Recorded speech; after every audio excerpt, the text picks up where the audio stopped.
Hi, welcome this morning to the Isn't It Romantic Book Club. I'm Sharon Wray, and I'm here with my co-host, Diana Muñoz Stewart.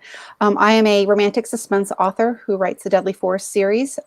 My most recent book, In Search of Truth, came out in February, and I have a novella coming out this summer called Love's Last Kiss. And I'm here with Diana, and today I'm so excited we're interviewing one of our dearest friends, Maria Vale, also a Sourcebooks author. Okay, Diana. Oh, I'm excited for your new release. I have a new release coming out in June. It's called Broken Promises, and it's the first in a new series, a Bad Legacy series. Maria Vale is a logophile and a bibliovore and a worrier about the world. Trained as a medievalist, she tries to shoehorn the language of Beowulf into things that don't really need it.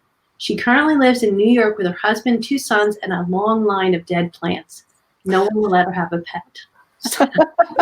Her first book, The Last Wolf, was chosen by Library Journal and Amazon as a Best Book of 2018 and was a RITA finalist in the Paranormal Romance and Best Debut categories.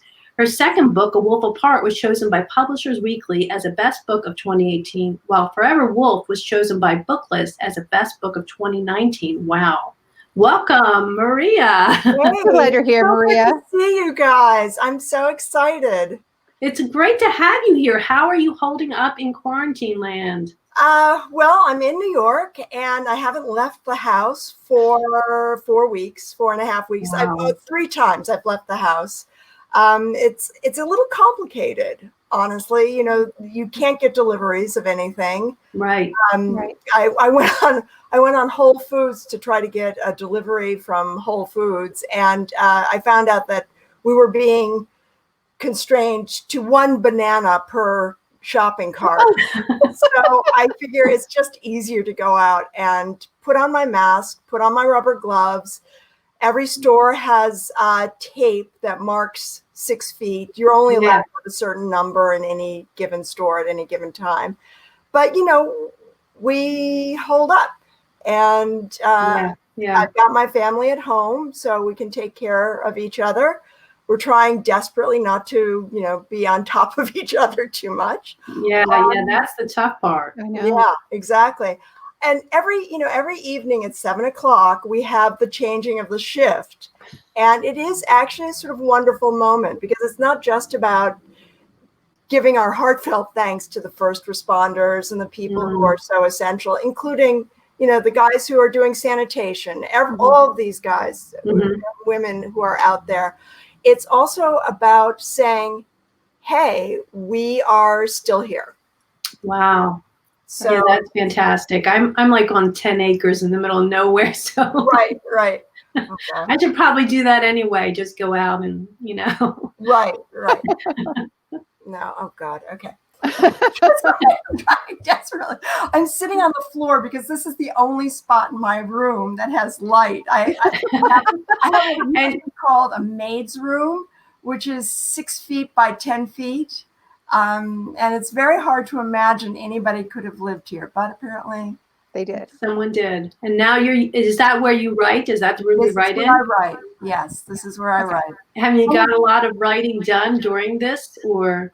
No, I think like a lot of people, I need a running start. I need to sort of read what I've written up to the point and then keep going. Yes. So you need to have an unbroken chunk of time. Right.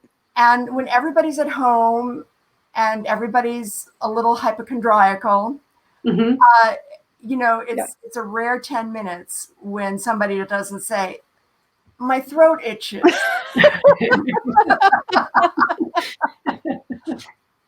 Oh my God. So what's so you have a book coming out in August, right? I do, finally. Okay. Yes. Good. I can't wait. I do. It's volume 4. It's even got a title. Oh. Season of the Wolf. It's coming out 8/25. Does it have a cover yet? No, No. Okay. Not yet. So you have 3 books out in your series for Legend of Wolves series. And the first book, well, actually the whole series kind of turns the whole, you know, person fighting their wolf side on its head. So can you tell us a little bit about that? Yeah, it's actually, I'm a big fan of sort of typical shifter romances. but I think I was reading yet another book about a motorcycle gang that had shifters in it. And, it was all about the hierarchical struggle, but nothing about the responsibility that the pack had for one another. So I felt that it wasn't really true. It was really continuing the myths about wolves that have been perpetuated throughout history. Oh, by the way, I have to show you my t-shirt. It's brand new. And it says there, can you see it? The world needs wolves. I love that. That's adorable. So cute. It's from so the cute. Wolf Conservation Center, which I love, Oh. up in upstate New York. So I just felt that there needed to be some corrective for that wolves actually have a very tender, wonderful relationship with one another. I love that. I love that too. That, for example, wolves are one of the few species that will cross foster, which means that they will take on a pup that is not their biological. Oh, interesting. Their biological offspring, and that's actually how wolves are reintroduced into the wild. You put them near a den with a wolf who's just had a litter, and they will take them in. Oh, interesting. So I don't know. I just felt that there was a lot that could be done with making it a wolf first, make it about pack, make it about land, make it about the joy of being wild. I love what you do with having them really care about the earth. Right. I do too. Just your love of the world and your desire to show people, hey, let's pay attention to the environment. Let's pay attention to the world. And, the natural world is heavy in there. And I just love it. I just love it. It just makes the conservation aspect of it, I try not to be too preachy about it, but no, it's not preachy. It's not preachy at all. Yeah. I also love the way you work your heroines in. Like, they're wounded, but they're strong. But it's just they're unique, I think, in the genre. I love your heroines, but I don't want to give away too much. I don't want to give any spoilers away. Right. I liked. When I originally wrote what is now The Last Wolf, I called it Silver. But then they called it The Last Wolf, and it was actually a brilliant title. I would never have thought of it, but Sourcewell came up with the title because she is the last. She's at the bottom of the pack. And she's not put upon exactly. This is her world, and she accepts that this is where she is. Now, over the course of time, she becomes more and more important. Right. Pack, because that's your first book. Do you have that book? I do, in fact. It's right here. And I love that cover. I love that cover. They did such a brilliant job with the cover, and I'm going to show you something that I didn't notice until day 2 of staring at it. But right along the bottom here, Tiberius's arms come across and sort of hold the land. Oh, wow. Which is just that's gorgeous. It was such a lovely, almost invisible. I don't think anybody sees it until I tell them about it. Right. But it was such a lovely part.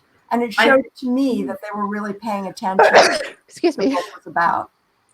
So, well, I think the other thing I really like about all of your books are the couples, the way that they kind of have, they're almost mismatched a little bit. You wouldn't say, well, these are the people that are right for each other, but they end up being right for each other. Well, I think that it's, you need to have obstacles.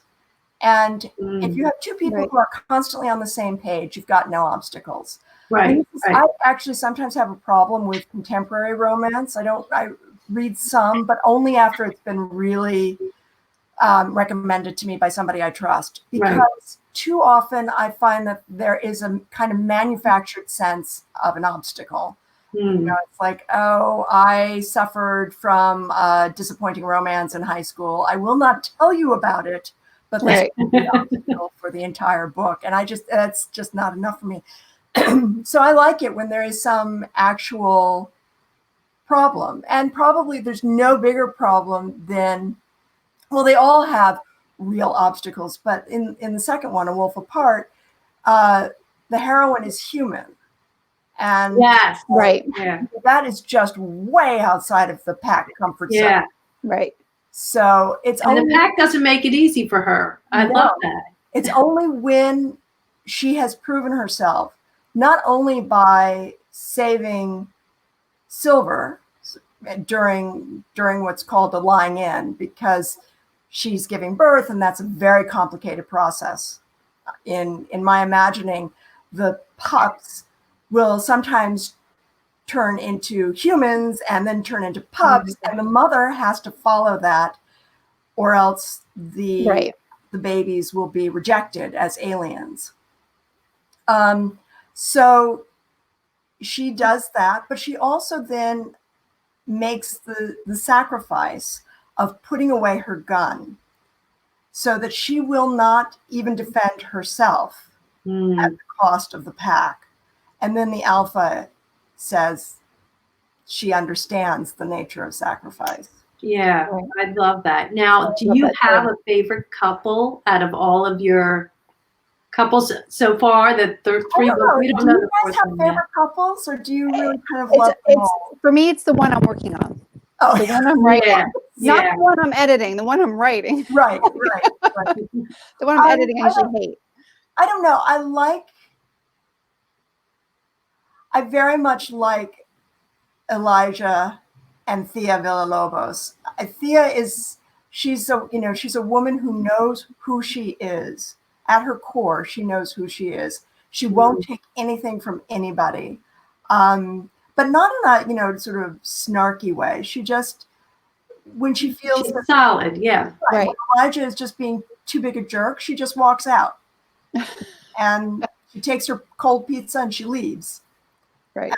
I like that about her. And also Elijah starts out as such a jerk. And I always find that a fun transition, Yeah. That was a fun transition. themselves. I'd agree. So, And I think that all your stories are so layered with so many tense moments and so many obstacles, like you say. Was there any scene that you wrote that really, even now, if you were to read it, you would find yourself becoming emotional? there are two scenes in particular. One is at the end of Forever Wolf, and without giving away too much, it was both painful to write and still to read, but I also feel like it's very redemptive. So that one, not so, I still get, a little teary-eyed when I read that. But I think, again, Wolf Apart, when Celia dies. Mm-hmm. So the wolf who's been shot, but it's very close to the Iron Moon. She has not had a chance to heal. The Iron Moon is when you have to become a wolf. Yeah. She's not had a chance to heal. And when she goes through the change, things start to tear open and she's not going to survive. And the coyotes are coming around her. This is a part of nature. The wolves say that that the coyotes are the wolf tombs because they all die and end up being eaten by coyotes. So there's no bearing of them or anything else. They just go back into this cycle of nature. But Elijah refuses to let her last moments be listening to the coyotes coming closer. Right. And he stands there and he protects her. And in the end, when things get too hard, he helps her on her way. So, I think that in a way was the most painful. Though Celia's not a major character, really. Right. But it was still a very moving scene. All right. So It was a beautiful scene. Thank you.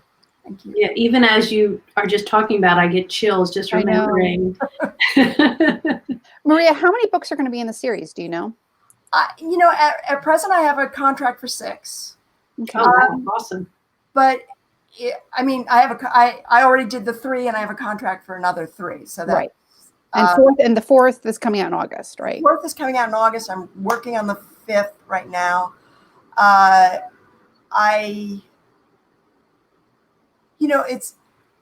don't know if you guys find this, but I find the starting out a lot of fun because anything is possible. Right. You're creating the world, you're creating this kind of character.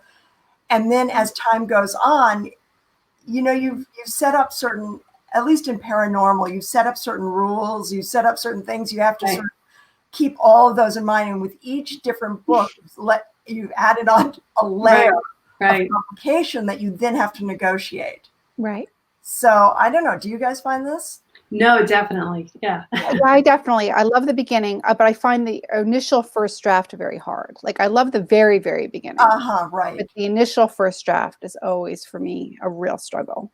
Right. Because then you have to figure out what it is you want to set in motion. Yes. And what I want to keep, what I don't want to keep, what works. And I always have mysteries in mind. So if that's not laid out properly, I get myself all convoluted and confused. Right. So you've got a second series coming out. Well, the Love's Last Kiss is a novella in the Deadly Force series, which Source Books was going to publish, but they've just canceled a lot of their novellas. Right. Okay. I just think the publishing industry is really struggling right now. Yeah, it's really hard right now. I don't know yet about if they're going to continue the series or not. I'm still waiting. So I've decided I'm working on something with my agent. We're working on something separately, but I'm also working on the book 4 proposal. So, because everything's we'll wait up in the air. And if they don't take the next book in the series, I'm just going to self-publish it. Right. Oh, good for you. Yeah, I'm just going to. Everything is up in the air. Everything's up in the Even air. our appearances and things like that. I know, Maria, you were supposed to go to a Polycon. That was canceled. Mm-hmm. Are you going to be doing anything this year? You're going to try getting out there? Or? I have to give credit to a Polycon they turned on a dime and put together a kind of virtual Polycon. Those people worked so hard sending out, the promised swag and everything else. I also was supposed to go to a conference in Paris, but again, having to do a sort of virtual presentation there. When was the conference in Paris? Because your books were all translated into French, right? Right. It was supposed to be April. It's actually supposed to be this weekend. Oh my God. I'm so sorry. We would have been there for a week for spring break. And then I think it was the 17th, 18th. Wow. Oh man. I was supposed to go to a writing conference in Paris in June. I think that's canceled. They haven't officially canceled it, but yeah. No, Paris. And now I'm looking at things like thinking November, maybe. I know. Right. No, I would love to do something else. I actually, one of the things that I consider myself a high functioning introvert. But I have actually discovered that I don't mind doing the things that I thought I would hate, which is the person to person. Yeah. So, I need breaks. I seriously need breaks. But I've been to a few book signings and I enjoy talking to people, not just about my books, but just about sort of books in general. We always are trading recommendations of books. So, that's, I don't know. I hope that will get underway again, but I really worry about bookstores. I'm very worried about bookstores. Yeah, I worry about them too, and I don't know. Maybe we can find a way to collectively help and get the word out or do something for local bookstores. We'll have to talk about that. I know, but I have a bunch of email of websites and things. I'm actually worried about publishers. I'm also very worried about publishers and publishing because so much is published, so much is printed in China. Right. All our books are printed in China. I just. Right. And there's no place to sell a book now, except online. Right. I know. Yeah. So I don't even know how publishers can pick up new authors. Like, I don't even know if that's possible. I don't know what their catalogs are going to look like for next year. I think the best way for people to help is if they, is to buy more books, to buy the ebook version, and to leave reviews. Leave reviews. Yeah, please. Reviews, yeah. Leave reviews for sure. Yeah. And you know what, guys? We're actually at the end of our time. Oh my gosh! I know that went so fast. It always goes so fast. I know. Well, it was so lovely to talk to you, Maria. Oh, it was wonderful to talk to you guys. Yeah, and I missed you.